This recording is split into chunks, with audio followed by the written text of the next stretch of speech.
And I thought I have something to say, like myself and brothers like Bob Marley, true that them call our music. The life of Joseph Hill was very impactful, yet he slipped out of the hands of the reggae community without saying goodbye.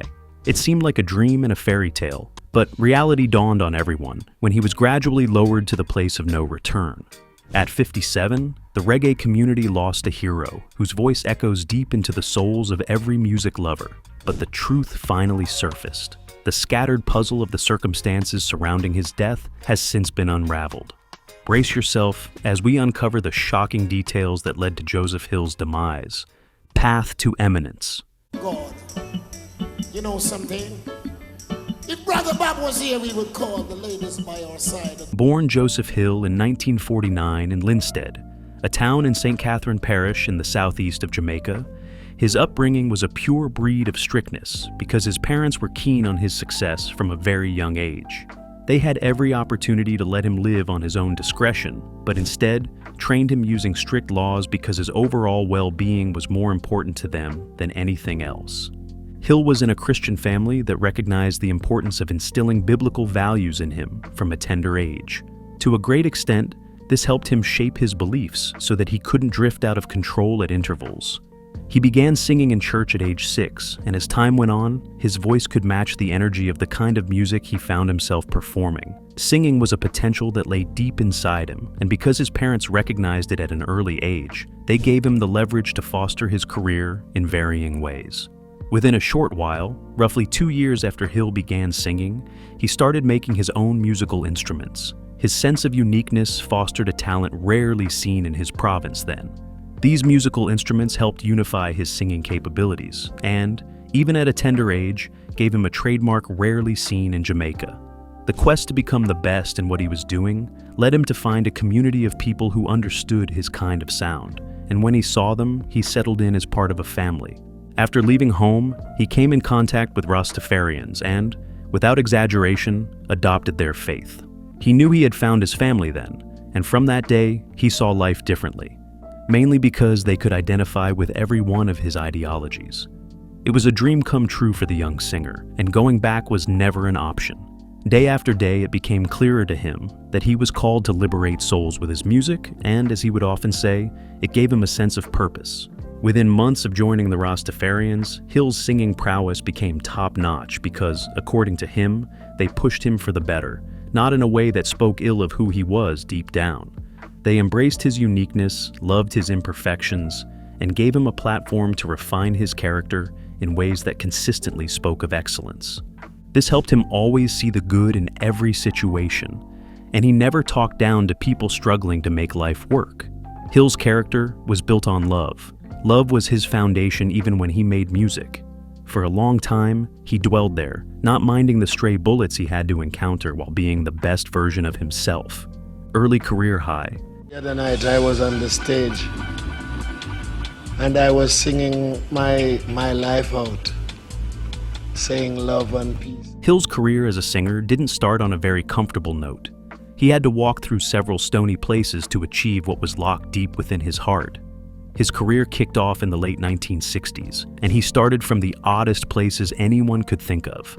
Nevertheless, his passion for greatness was nothing compared to the pain he had to endure to become one of the most revered names in the area where he found solace at the time. He started as a percussionist and flowed ceaselessly in this direction until he found his footing in the music path. He began recording with Studio One as a percussionist, and to a commendable extent, they taught him so much that he needed at that moment to foster longevity in what he aimed to achieve. While at Studio One, he didn't work with everyone, but with the house band, Soul Defenders. As the name implies, they helped defend his soul from gallivanting in the wrong direction, not with anything else but a unique sound that shapes culture in the most profound ways anyone can imagine. Meeting Soul Defenders was an orchestrated plan made by nature, and Hill ensured he utilized every moment he had, knowing he wouldn't spend forever with them. This instilled in him a heightened focus and commitment to learn the rudiments of music that would put him in a better position to release an extraordinary sound in every aspect. From working as a percussionist, he also tried his hand as a sound system DJ, as he was on a path to greatness and needed all the experience he could gain to be safer. At first, the DJ thing didn't look very easy, but with time, he saw the need to readjust his priorities to add this skill to his portfolio. Amazingly, it worked out, making him more comfortable with the belief that the future was bright and nothing could stop him from playing as a major player. Light eventually shone on him when his long-held dreams of becoming a professional singer stared him right in the face. He had always prayed this prayer, and when the answers were correct, he didn't need anyone to tell him otherwise. He began performing as a backing vocalist, and every one of those outings drew him closer to the dreams he had always envisioned as a small boy.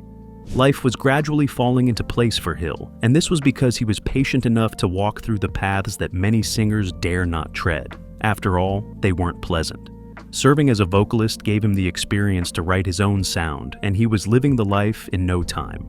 The 1970s brought so many opportunities for the young champ, and he wrote and sang some of the most incredible songs that redefined how the reggae genre was perceived at the time. Two of his songs, Behold the Land and Take Me Girl, were among the tracks that did justice to the reggae community during that period. These songs were the core of the moment, and in no distant time, they brought Hill to a place of dignity and honor. In the early 70s, Hill performed with groups that included future reggae star Glenn Washington, 35 Incorporated, and Stepping Stone. He didn't know they would become some of the most sought-after names in reggae music, but at least he gave them the platform to prove themselves beyond a reasonable doubt. From this point, Hill knew he was on a fast track, and any laxity on his part could jeopardize the career he had cultivated for years. He did this without taking any steps backward, and before anyone could say Jack, Hill was already in the ears of everyone, not with a poor sound, but one that echoed deep into the hearts of many. He performed regularly on the hotel circuit, and life became so good that he didn't have to journey into the struggles of yesteryear. Though he performed regularly in the hotel circuit, his most tremendous success was with the group culture. He proved without further ado that he came to stay in reggae music and not to be sidelined on the stairways after many trials. Journey to fame, personified. Deeds, the operation and the confrontation faces them every day. After Hill debuted in the reggae music industry, many music lovers began to identify with his sound. And within a short while, his fan base grew to something he wouldn't have imagined years ago. Nevertheless, this was the dividend of consistency, and it would have been unfair if nature hadn't rewarded him. That notwithstanding, Hill wasn't satisfied with where he was then. His strong perception of success planted a hunger in him that nothing could quench until he had fulfilled all the desires locked deep within his heart. In 1976, he formed a group called Culture, and from this place, he re-engineered the reggae industry into something admirable with his sounds. In this year above, he succeeded with one of his singles, 2-7 Clash, because the sound was prophetic in all ramifications, predicting apocalypse on July 7, 1977. The whole reggae music community went agog, not just them. Music lovers worldwide began to identify with the name Hill because they saw a truly extraordinary talent. This record was hugely popular, transforming society and traveling as far as Europe, becoming a popular sound. Far in the vast land of England, the sound became well known in the emerging punk rock scene, something that rarely happened when the music debuted. To a commendable extent, it even influenced some singers who already had something going for them. Singers like The Clash, John Lydon, and Public Image were among those who were greatly inspired by his music. Hill was still unsatisfied with his situation. He kept giving his best, and the more he did that, the more his sound became indispensable in the ears of the reggae community and the world. During the 1970s, he and his group had a myriad of successes, and this was because they planned for them and expected nothing different from what they saw. They had successful singles for producers Joe Gibbs and Sonia Pottinger, including the song 2-7 Clash, which made its mark on Jamaica and the United Kingdom. This wasn't something they could fake, but the sheer numbers made it impossible for anyone to doubt their musical prowess or extraordinary skills. It was named by Rolling Stone magazine in 2002 as one of the 50 coolest records, the only reggae single artist album to make the list. This came as a surprise even to the compilers of this feat, because no reggae single artist had dared to break the age-old barriers before him. Still, when Hill came on the scene, he didn't just shake the foundation. He left his footprint in history so those who came afterward could respect his sacrifices. The group never stopped rolling out great music. They continued their adventure, using every peak they enjoyed to create timeless pieces that could stand the test of time. With songs like Stop Fussing and Fighting on their radar, they worked wonders in the industry, to the extent that the members of the reggae community couldn't escape the musical spell they were under. This song was accepted mainly because it addressed the chaotic political climate of the late 1970s and the attempt on Bob Marley's life. Joseph Hill and Culture undoubtedly became a household name, and this was a remarkable feat because their hard work led them to do extraordinary things. After a performance at the One Love Peace concert in 1978, they developed a reputation that was rarely granted to anyone, not even the reigning reggae artists. Before anyone could tell their next move, they were already touring the United States, Europe, and Africa, something no one expected could happen so quickly. Nevertheless, Joseph and his people kept their heads high and continued making moves that were out of the ordinary. In recent years, the group continued to perform at least 100 concerts each year, and with his wife Pauline as road manager, their journeys were both easy and successful. Hill found a team that believed in him, and he never took any of their efforts for granted. Hill's presence in the band was something they couldn't downplay because his input was always at an all-time high. And even if someone tried to undermine his efforts, his results would stare them right in the face, leaving them with no choice but to concur. He also functioned as a stage DJ, and on stage, his band had no difficulty reconfiguring songs as he commented on Jamaican history and current political issues. His lyrics were never adulterated. They enshrined truth, and nothing could compel him to change them just to please someone. His lyrics often explored how the legacy of slavery continued to influence Jamaican citizens. Because no one could voice it, he preferred being the black sheep, salvaging what was lost. While doing what he was born to do, he was awarded several honors and accolades that reflected how much of an impact his music had on Jamaican soil. He was inducted into the Jamaican Reggae Walk of Fame and received a 2005 Independence Award presented by the Prime Minister of Jamaica. In 2005, he also received the Culture Shock Bronze Medal in recognition of his contributions to Jamaican music, something even his contemporaries weren't considered worthy of receiving at the time. As a member of the Rastafari movement, his impact went beyond the norms. Throughout the time he flowed in the Rastafarian movement, the world witnessed the effect of his influence. His Rastafari culture took him to deeper areas with Haile Selassie I of Ethiopia. Throughout his lifetime, he adhered to every one of its demands, no matter how tedious and time-consuming. He became a notable figure in the movement, so much so that he was given the nickname Keeper of Zion Gate, which reflected his position as one of reggae's and Rastafari's most remarkable voices. Joseph Hill's music was out of this world, particularly because he knew how to blend his voice with lyrics, which appealed to many. But just when many music lovers in Jamaica and around the world were expecting more from him, the unexpected came onto the scene, and before they could say, Jack, he was right on his knees. Tragic turn of events and shocking revelations. After death. What do you think about that? Does it affect you at all to know that you were a start of something that big in Britain? The sad story of how Joseph's life turned out so poorly is not something anyone would dare wish for anyone. After stamping his name in the minds of everyone and reasserting that his music was one of his greatest assets, he established himself in the reggae community and beyond. The expectations of his fans became bigger, and he never stopped meeting every one of them with his music. But just when everyone was deeply lost in his sound, tragedy struck, something that never boded well for this all-time promising reggae artist. It was not something anyone wished for, but things changed for the worse before anyone could try to salvage the situation. Hill was ever ready to create hits for fans worldwide, but the vicissitudes of life had other plans that were inconsistent with what he wanted. On a fateful day, Hill came out just like every other day, expecting to thrill his fans, but little did he know it would end on a sad note. While he was on tour with his band, doing what only he could do best, he found himself in a position that words alone could not describe. While jumping around with energy, thrilling his fans with his latest release, Hill collapsed on a tour bus. It was the scariest thing his fans had seen in a long while, because he was not one for drama and couldn't possibly be faking it in such a critical moment. He was rushed to the hospital for possible resuscitation, but despite all the efforts from medical personnel and those trained in the field, they were met with the most significant shock of their lives. Hill passed on to glory on tour just before Culture was set to enter Berlin on August 2006. And it was the saddest day for reggae music lovers in Jamaica and around the world. Many couldn't control their tears, and even if they tried to do so, they couldn't help themselves because the pain was unbearable in every way. Tributes poured in from all corners of the world, with many expressing how much relief his music had provided them on countless occasions. Here is one tribute that caught the attention of many.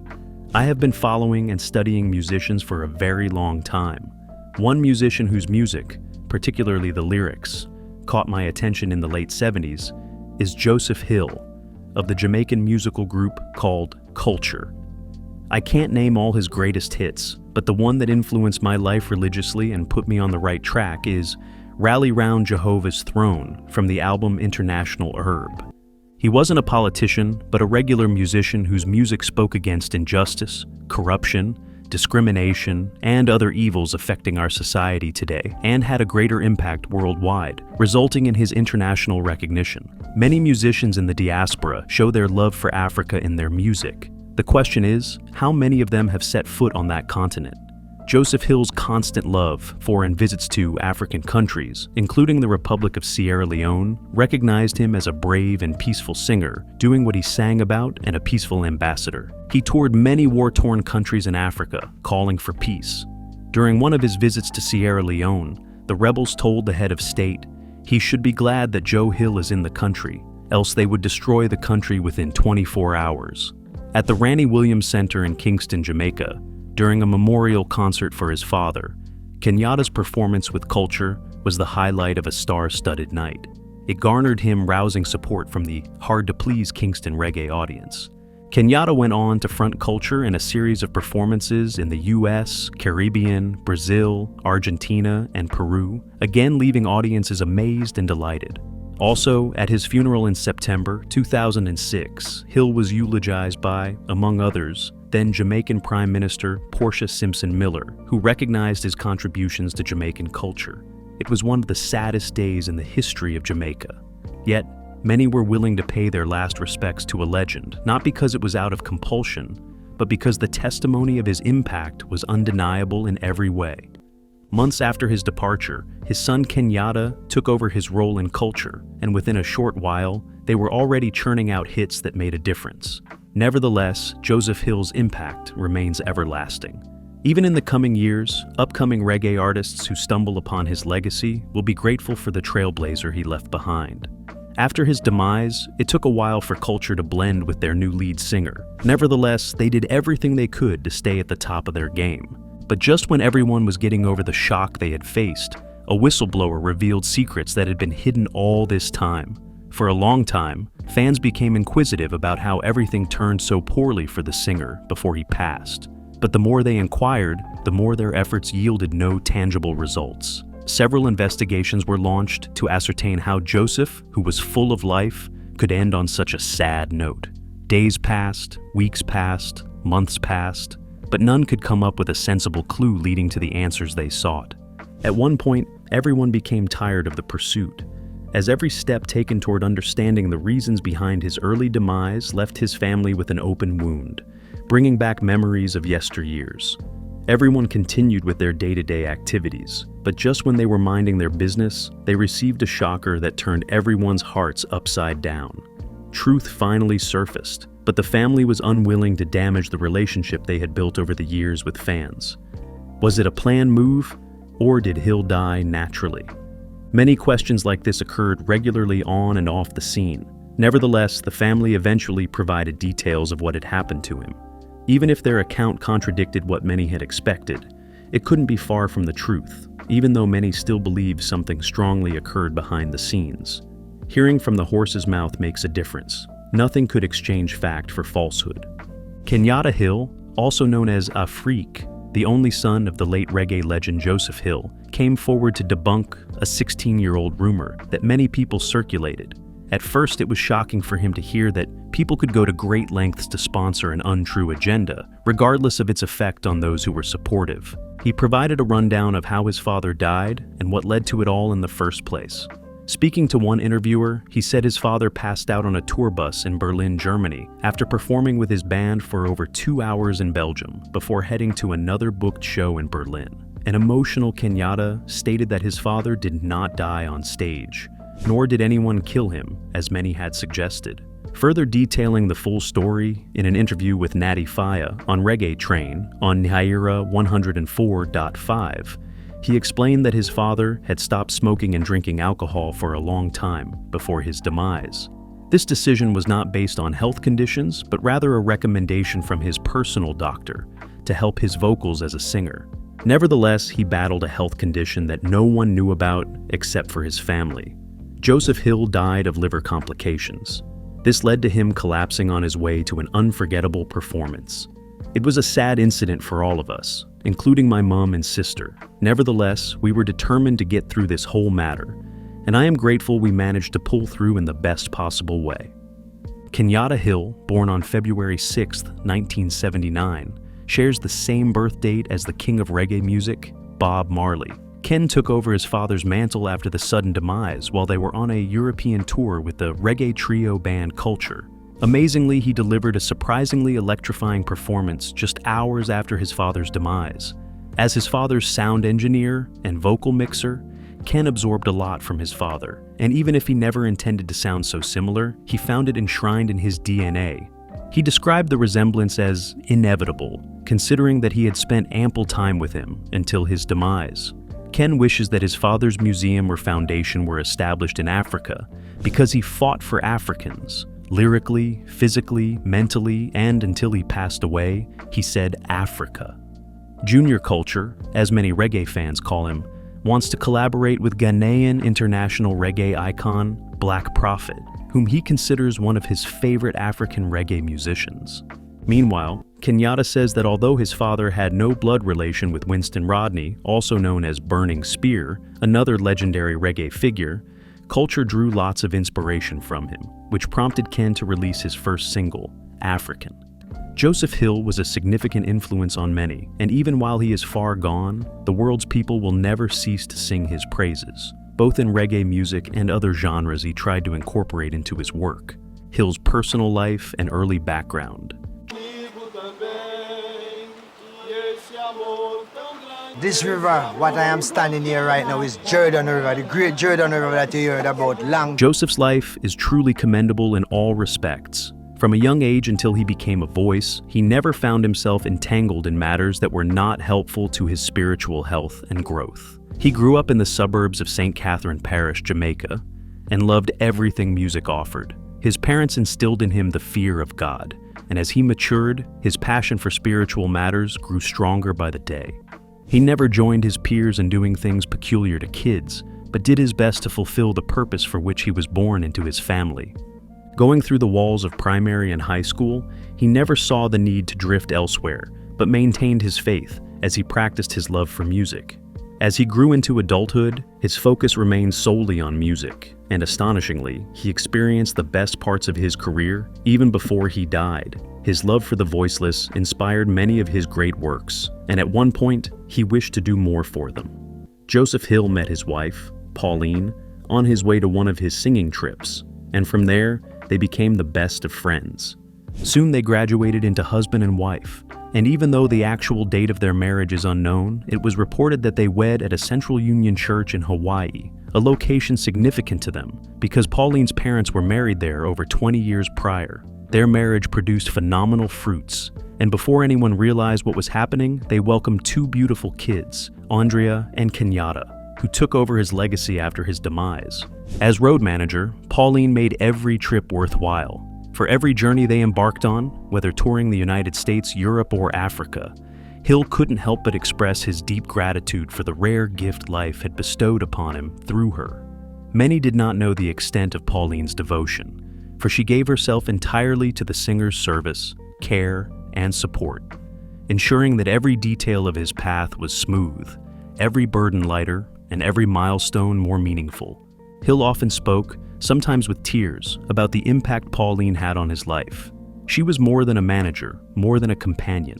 She was the anchor that held him steady in the storms, the voice that encouraged him in his struggles, and the quiet strength behind his public success. Those closest to him knew she was not simply in the background. She was the heartbeat of his journey, who ensured he never walked alone.